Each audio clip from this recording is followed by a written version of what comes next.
na mga misunderstanding o misconception kung unsa ang church. Unsa magida iglesia, no? So ang misunderstanding nato makita nato na nga usa ang church is an organization. Nemo siya nga na-incorporate siya unya tungod niya na usay pagpadagan na korporasyon, no? Business na pagpadagan. Usa is ang church is a building. Pare ani, no? Mao ni siya ang church. Kani nga building o meeting place mo ng church, no? Or ang church is something anybody can build. Bisan kinsa pwede mo tukod. Magtukod ta karon og kuan? Simbahan. Magtukod ta og simbahan dito sa nga lugar. Ana. So anybody can build. It's something anyone may claim ownership. Nga amo na. Amo na nga church. Ana. O labo pa gyud ana, mas grabe na gyud Domingo sa ako na. Church is an event. Sama sa Sunday service. Ang kani-kani nga pangunahuna, basta kay makaadto lang siya sa simbahan, pagka Domingo okay na. No? Bahala na lang kung saan iya kinabuhi gikan sa Lunes ngadto sa Sabado. No? Basta kay pagka Domingo, naagi siya sa simbahan. Murag hiyahay na siya ba? Murag kontento na siya nga makaadto sa simbahan. Hindi ka Domingo. It's an event, murag ginaya. No? Or a church is, going to church becomes a moral standard. Nga dili na gani ka makatuog quote-unquote church, di ka na gani makatuog church, wala na backslide na ni. No? No, pagkaduha, ikatulo, wala na gini siya. No, nalayo na gini sa Ginoo. Kay gihimo siya nga moral standard. No? So, unsa man gyud ang church? What is the meaning of church? What is its significance? Who belongs to the church? And what is our part or your part in the church? So mo ni atong tan-awon, no, sa ato nga pagpamalandong aning the body of Christ. Dinhi sa Matthew 16:18, nag-ingon din si Jesus. Ingon din and I tell you that you are Peter, Petros, and on this rock, Petra, I will build my church, and the gates of Hades will not overcome it. No, muna ingon ni Jesus, no, na on this rock, I will build my church. Na mga significant diri nga mga tan-awon nato kaning gi-declare ni Jesus. Ang reason nga niingon si Jesus nga on this rock, kana siya mo na siya ang rock of revelation. Unsa man ang rock of revelation dinha? Ang previous nga verse nga gisulti ni Peter. Unsa gani gisulti ni Peter? Before ni siya gisulti ni Jesus nga on this rock I will build my church. Ingon nangutana man si Jesus sa mga disciples, who do you say I am? No? Ang tubag ni Peter, ingon siya nga, you are the Christ, the Son of the living God. So mo ni siya ang patukuranan. It's the rock of revelation that you are the Christ, the Son of the living God. No? Nga diha magbase ang church. Okay? Ang pagmugna sa church. So, ana nga time, sa dihang gi-declare ni Peter nga si Jesus mo ang Christ. Di ba gihilo man gini? Wa gini sa previous nga mga generations, wala gi nakabalo. Ani. And sa dihang niabot na si Jesus diri, the first time nga gi-declare nga si Jesus is the Christ was with Peter. Itong pagsulti ni Peter. No? So, pag-ingon ni Peter nga you are the Christ, the Son of the living God, nga ningon si Jesus, on this rock of revelation, I will build my church. And, diya sa Matthew 16:21, from that time on, Jesus began to explain to His disciples that He must go to Jerusalem and suffer many things at the hands of the elders, the chief priests, and the teachers of the law. And he must be killed, and on the third day, be raised to life. Mo ni siya ang mark of the Messiah. Ang Messiah, ani siya aron mag-suffer ug mamatay ug mabanhaw. Ug tungod niini nga sa iyang pagka-Kristo nga siya ang makaluwas, siya ang Messiah, diha ang patukuranan sa paghimo ni Jesus sa church. No? Upon this rock of revelation that Jesus is the Christ, the Messiah, the Savior, that Jesus Himself, si Kristo mismo, ang magtukod sa iglesia. Kung ingon ka mutukod kag iglesia, no, ikaw ingon ka mutukod ka og church, gusto ka magpa-crucify? Gusto ka mamatay? Si Kristo lang ang angayan nga makatukod sa church. Because He is the only Savior. He is the only Messiah, the Christ, si Jesus. So, diri sa Hebrews 10, verse 5, nagingon diri, therefore, when Christ came into the world, He said, sacrifice and offering you, Father, did not desire, but a body you prepared for me. Sa dihang si Kristo mianay na sa kalibutan. So wala pa si Kristo, ang sakripisyo o paghalad gi-require sa Ginoo. Apan sa diyang ni ani na si Jesus, ang kanang paghalad o pagsakripisyo, wala na di ay gihandom sa amahan. So kung magpadayon pa ka, o paghalad o pagsakripisyo, aron dawaton ka sa Ginoo, wala na nagyandom sa Ginoo, wala na nagyandom sa Father, imo-imo na lang na. No, sayang na. Kawang na ang imong pagsakripisyo.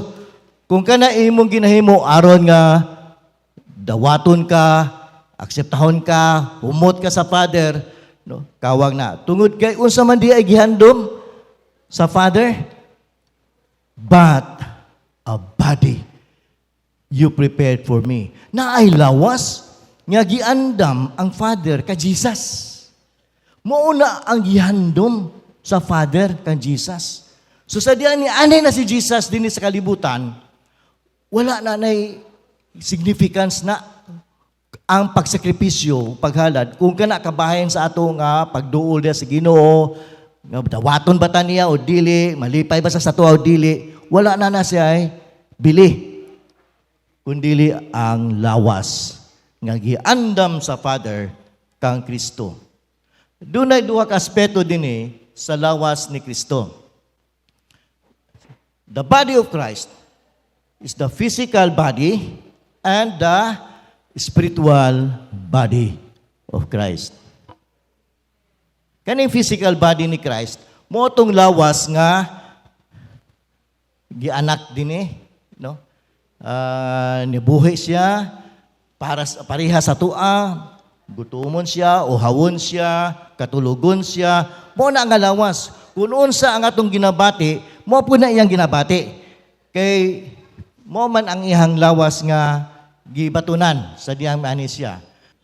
Then diri sa Hebrews 1:6, nagingon diri, when God brings His firstborn into the world, He says, let all God's angels worship Him. Nga naman, kaysa before si Jesus ni ani, si Jesus kauban sa Father. Tungod kay naa siya dito, kauban sa Father, ang mga angels, dili gani makaako og tan-aw sa iya. No? And the cherubim, kinahanglan nila tabunan ang ilang mga mata. No? Dili sila katanaw sa kapagkabalaan sa Ginoo. dili sila makaako og tan-aw. Sa iyang himaya, di sila makatanaw. Apan, kalit lang.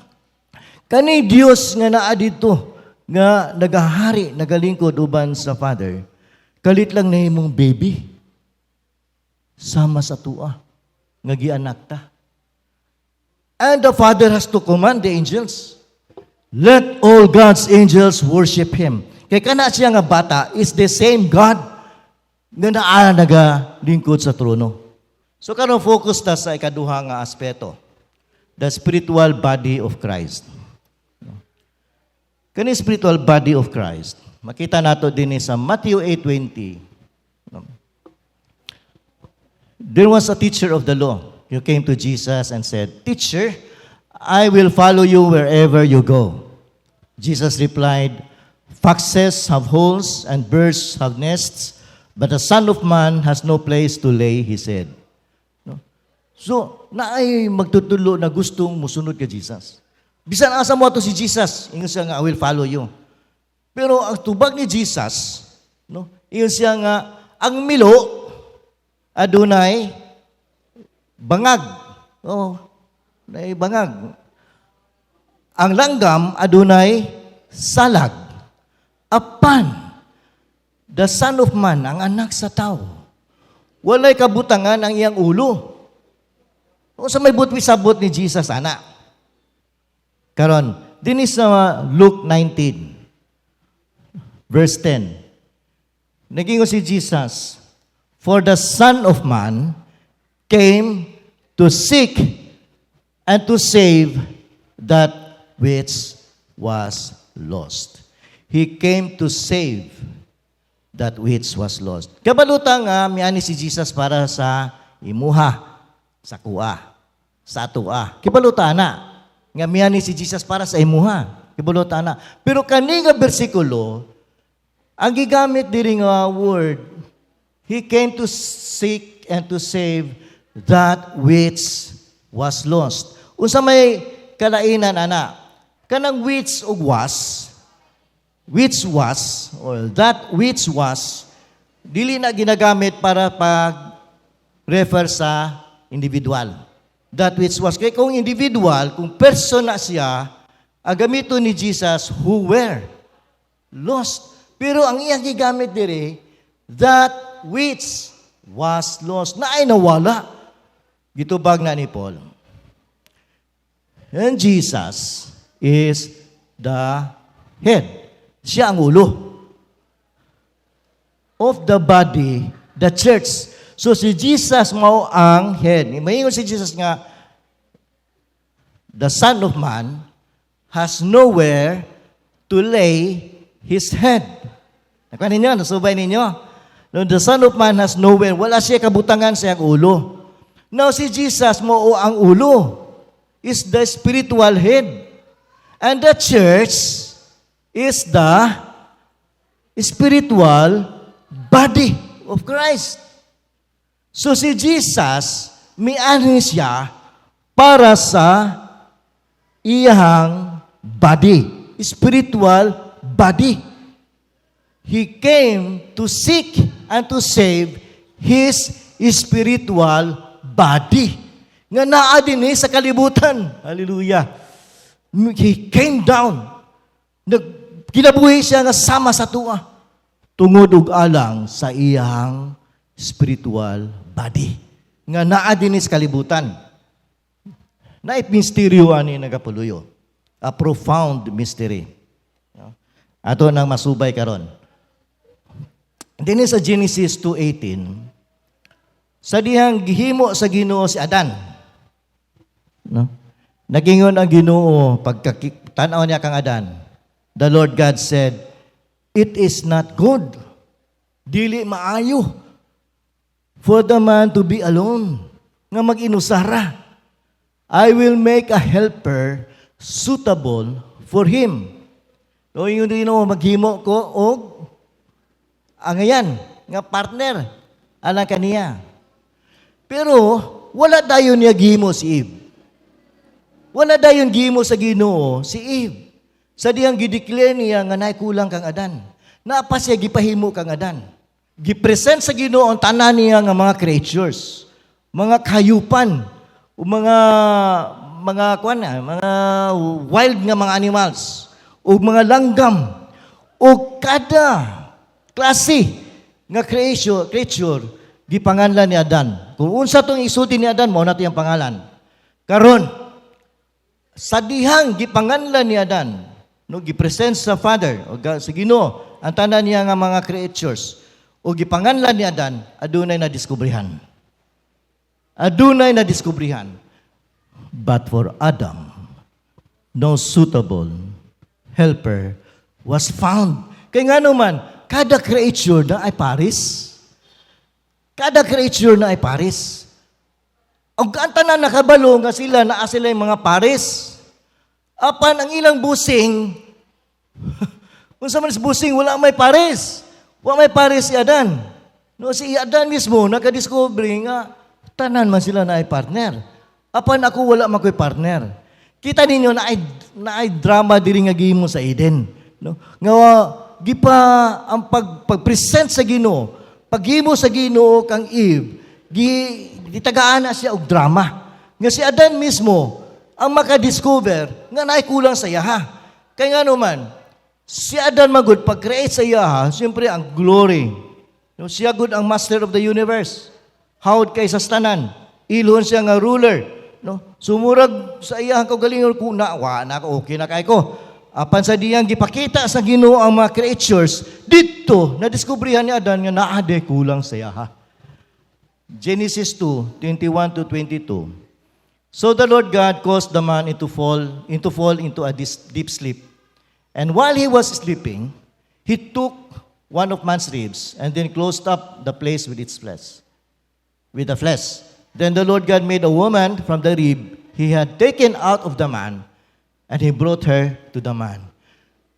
So, moni, after nga na-realize, na-discover ni Adan nga na ay kulang sa yaha, dito pa gihimo si Eve. So, gipatulog si Adan. Deep sleep. Usahay man gud ang word nga sleep, gina-refer gani siya sa kanang patay. Pero ang word nga atong gigamit diri is deep sleep. Let it be deep sleep. So gipatulog si Adan o gikuha sa Ginoo ang gusok o gikan na nga gusok gihimo si Eve. Finally, naala ko'y partner. No, yung pasundayag sa the whole of creation, no, sa mga creatures. This is now bone of my bones and flesh of my flesh, and she shall be called woman, for she was taken from man. Mauna niya nga ako ang partner. No? Hallelujah. So naagi di ay. Naagi di partner sa Adan. No? Then, ang sumpay ana, mo ni siya. Amazing kayo. After nga declare si Adan nga, this is now bone of my bones and flesh of my flesh, di-declare ang Ginoo, for this reason, a man will leave his father and mother, be united to his wife, and the two will become one flesh. Kaning principle aning marriage. No? Ganun ni gawas man ni dinhi. Ganun naamay gibutan diring for this reason, a man will leave his father and mother. Nabadi gibiyaan sa Adan. Usay may basis aning declaration. Nga wala may ginikanan sa Adan. Wala man say father, mother. Kaya siya man ang una nga gi-create. So, unsa may basis ani nga principle nga wala may gibiyaan si Adan. Naani siya nindot kaayo nga pagpadayag.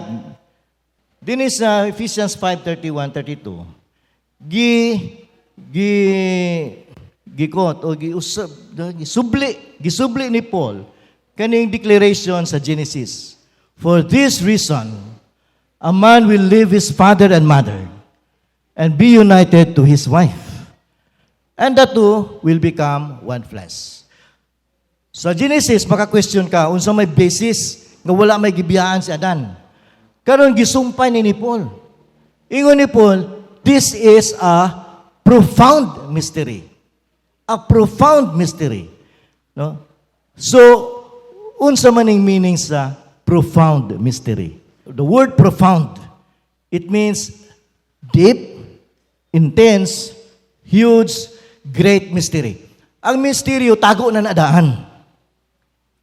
Kana misteryo, tago na nadaan. Pero kani nga misteryo, nga diin ang lalaki,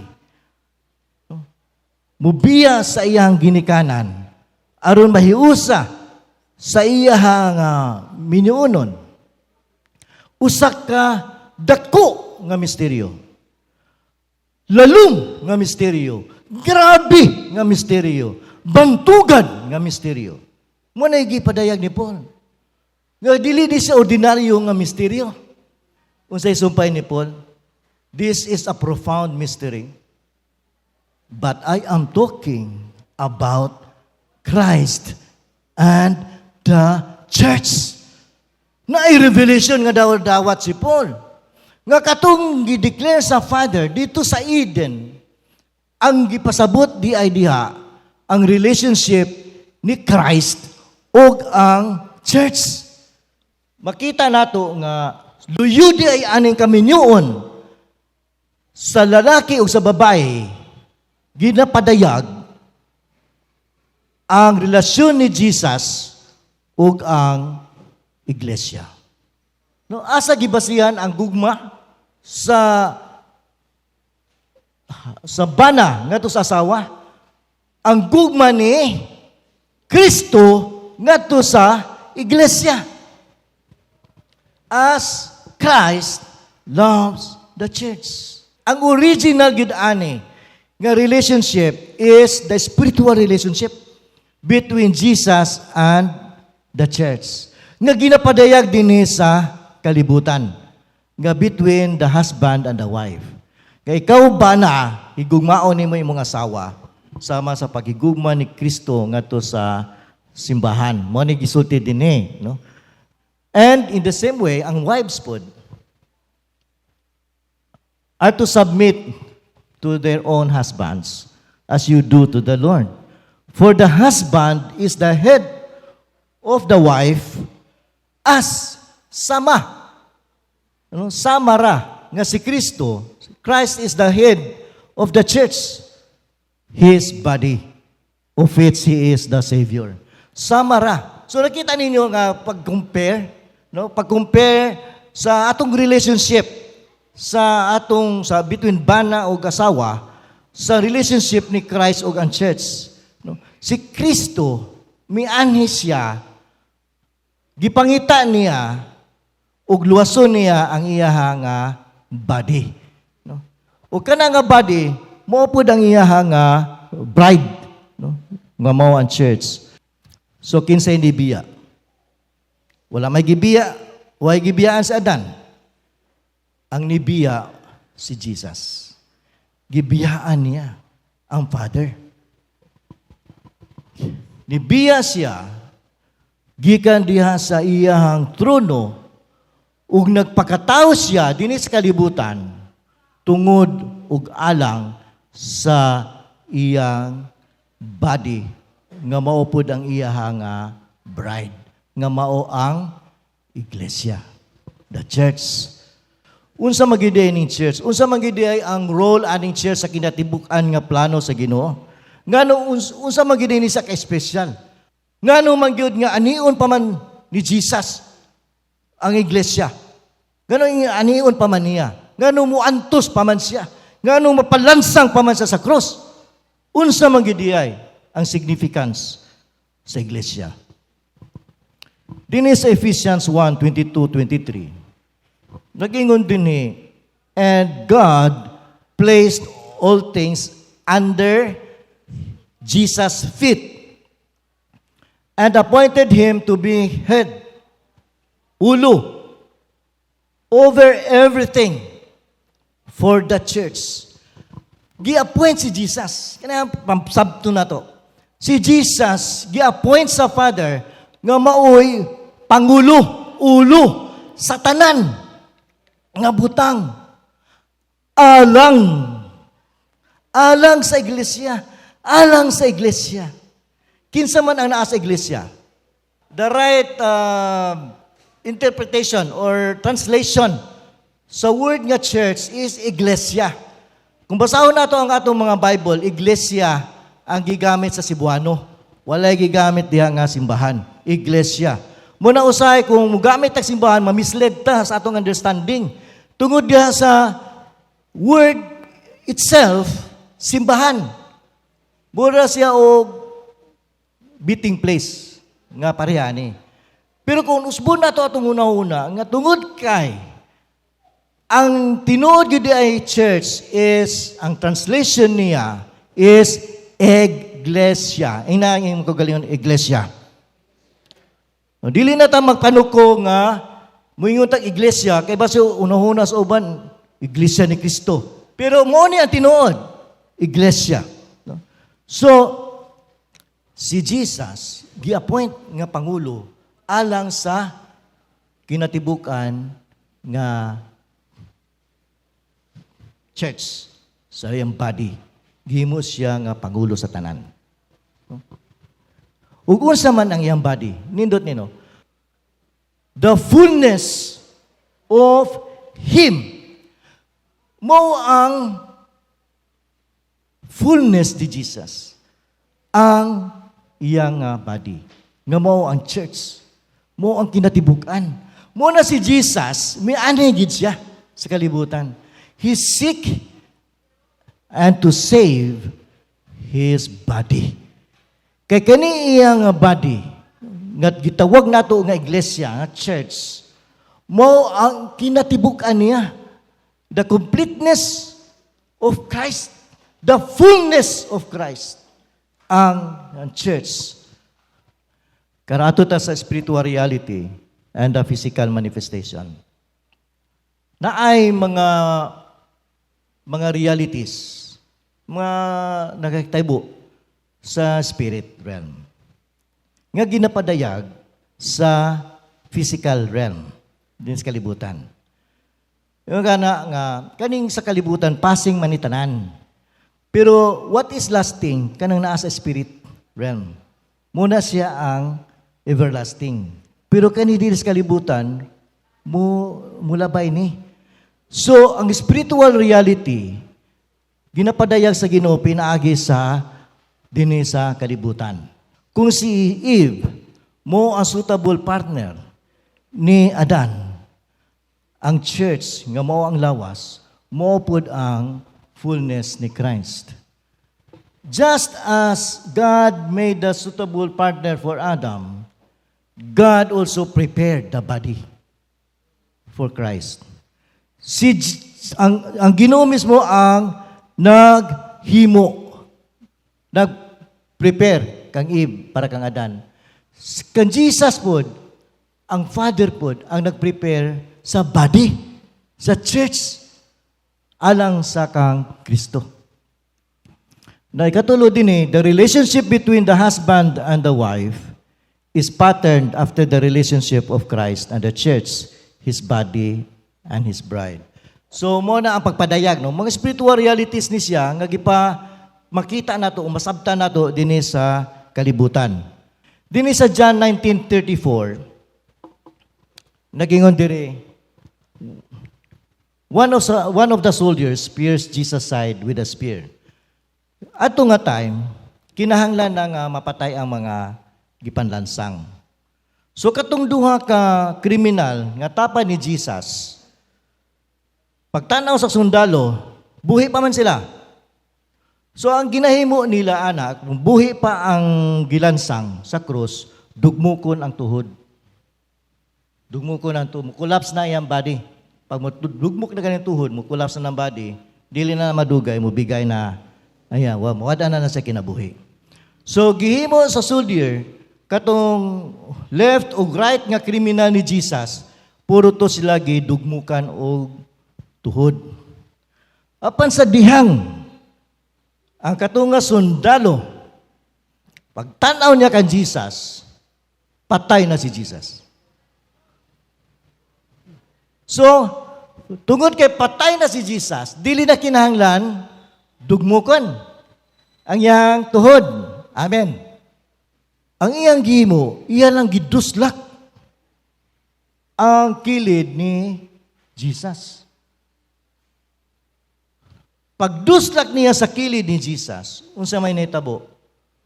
Naay ni agas, bringing a sudden flow of blood and water. Sa physical manifestation, ang blood and water signifies birthing, pag-anak. No? So naay nahitabo. Naay nahitabo. Dili na kato gipadayag lang sa physical, unsay nahitabo sa spiritual realm. Unsa di ay nahitabo sa spiritual realm? Kung naay pagpadayag dito, nga diin naamay ni gawas nga dugo ug tubig. Sa diyang gitapos ni Jesus ang iyang nga misyon dinhi sa kalibutan, naay nahitabo in the spirit realm. Ug unsa man ang nitabo diya sa spirit realm nga na-manifest diya sa blood and water. Hallelujah! Kanisya mao ang spiritual birth of the church. Ang church nigawas dito sa krus. Pagdansang kang Jesus. Sa diyang gitapos ni Jesus, ang tanan nga requirements dito ni butho, ni gawas in the spirit, gianak ang iglesia. Walay makahimo, walay makamugna og iglesia. Tungod kanang the church is the spiritual body of Christ. It's the church, si Jesus mismo, ang naghimo. O ang church, ni gawas, gikan kang Christ. Sa diyang gitapos niya ang tanan. Kinsa man ang ibuto dito. Kung ang church in its totality, in its fullness, in the spirit, mingon magutang in the spirit realm, it is complete. Mingon in the spirit, it is done. Walay kulang. In the spirit, it is done. It is perfect. Kinsa man ang naapil atong pag-birth atong spiritual nga body, the church of the Lord Jesus Christ. Tanan nga mga believers, past, present, future, naapil na dito. Tanan nga mituo ug modawat kang Kristo ni salig sa Ginoo before, present, and the future. Apil adto. Because that was ang anak dito is the spiritual body of Christ. Kung ikaw believer ka, nidawat ka kang Kristo, apil ka dito. Bisan ka ng tao nga the last breath niya, ni-declare siya nga si Jesus ang iyang Savior of Lord. Apil sa dito. Sa maratong kriminal dito sa cross. Ngayon siya nga, remember me, Jesus, when you come to your kingdom. Yung sa isulti ni Jesus, today, you will be with me in paradise. Karon, ang muna declaration sa Ginoo is now. Today is the day of salvation. Every time we have the encounter with the Lord, it is always now. It is always now. Karon gina. Bisa pa na yung future, it is always now. Babot ka sa year 2030, again, it is now. Sa Ginoo, it is always now. It is perfect, it is done. Kita lang ang niagi og time. Kita ra ang naa sa time. No? Dia, ang tawag og chronos. Kita lang nasa chronos, subject sa time. Pero in the spirit realm, wala na siya time. Wala na siya, kita rin na ay BC o AD. Sa Ginoo, wala na. There is no distinction BC or AD. Mayroon gani fullness na siya. Kinatibuk na. Grabe ang plano sa Ginoo. For this generation, 2,000 years after the death of Christ, after nga gibirth tong church dito, kita ang ninggawas karon diri. Kita ang mga believers na adiri karon. Kita ang iglesia nga adiri sa kalibutan karon. Kita ang body ni Christ nga adiri sa kalibutan. Hebrews 12:10, 2. Hebrews 12:2b.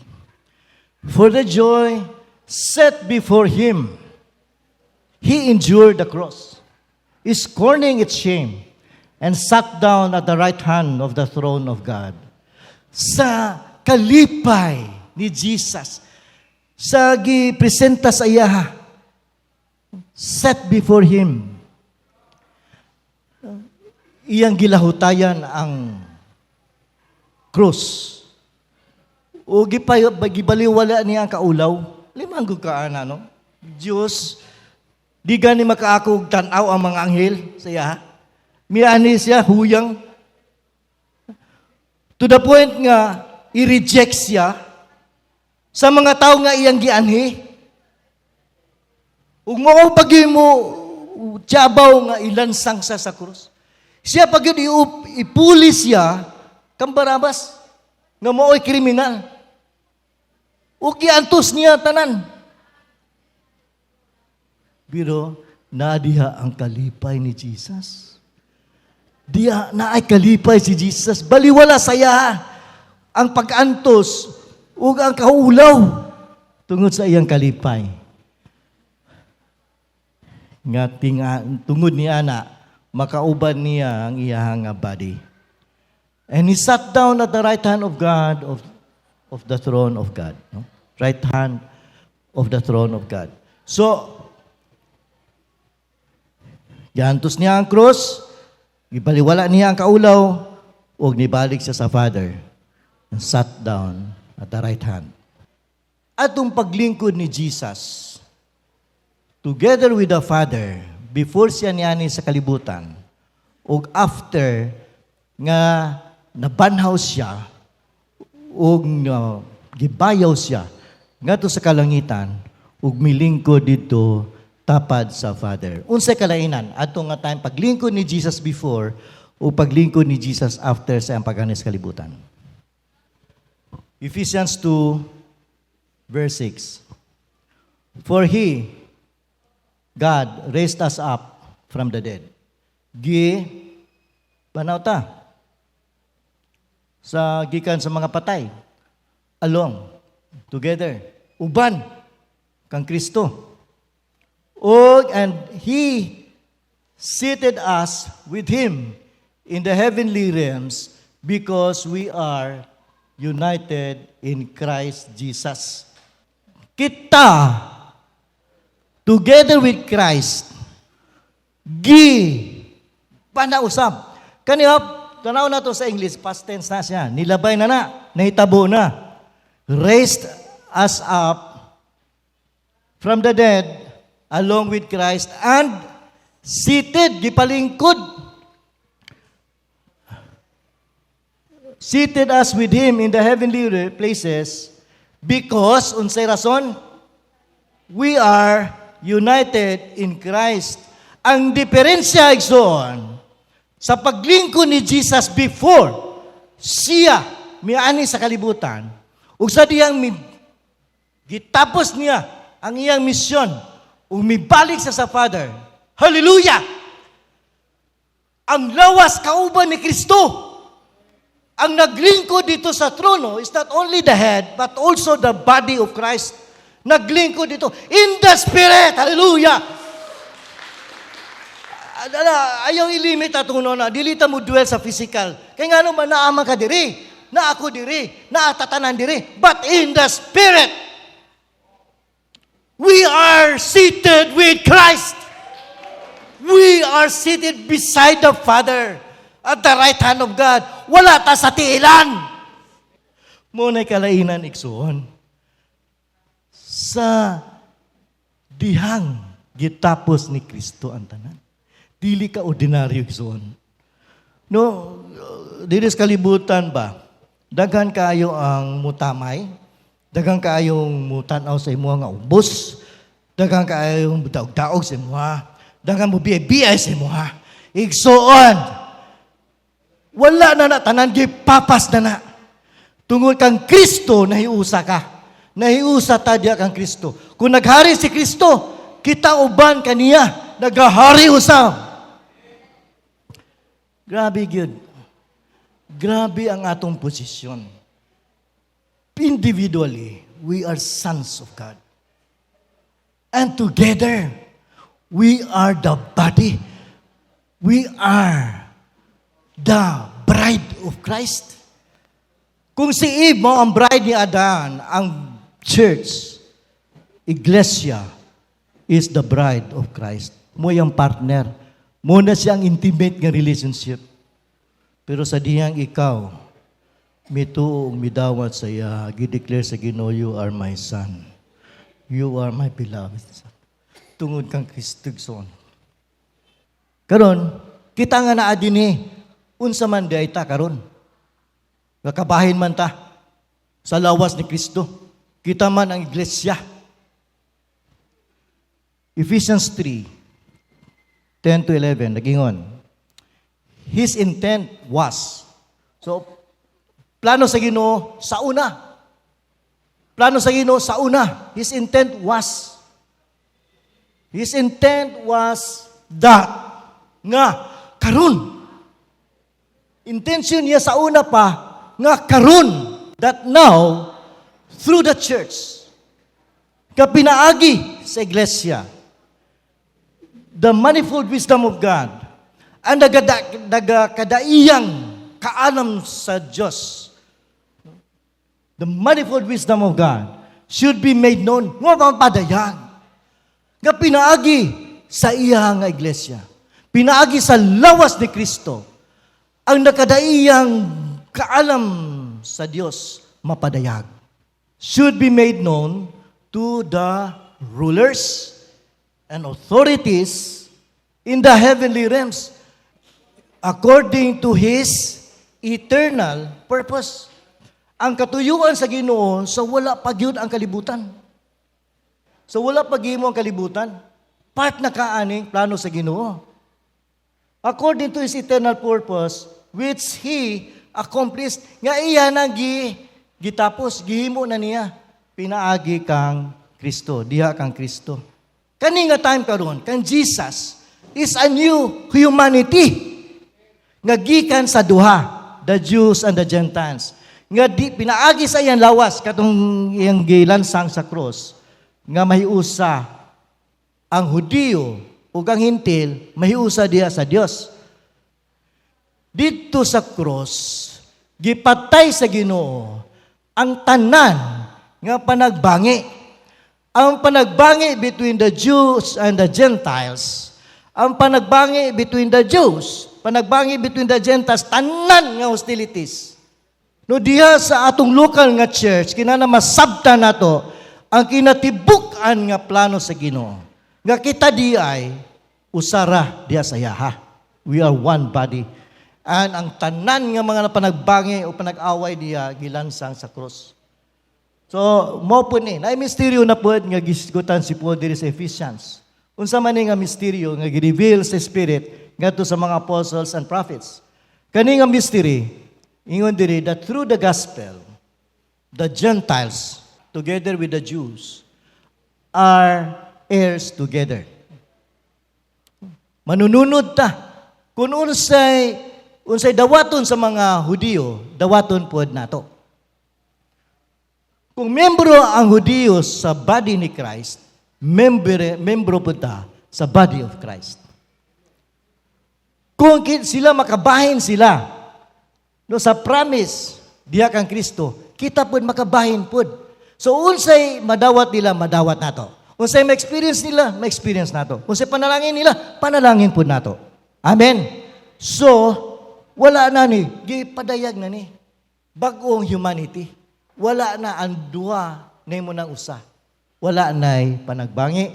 Tanan mo, ambit sa kanindot o kagwapo, panalangin, kahumugaway sa kinabuhi. Galatians 3:28, there is neither Jew, wala na'y Hudiyo, wala na'y Hintil.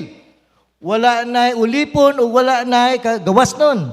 Wala'y lalaki o wala'y babae. You are all one in Christ. Usara ta diha kang Kristo. Lain-lain ta nga mga congregations gikan. Lain-lain ta nga mga lugar nga gigikanan. But let us come together. Una, unity in the spirit, in the heart. No? Di man na magsugod, no? And in the mind. Nga wala dahi kalainan. So let us strive, no? To live in unity. No? Maayo nga, no? Pakigsandurot sa uban.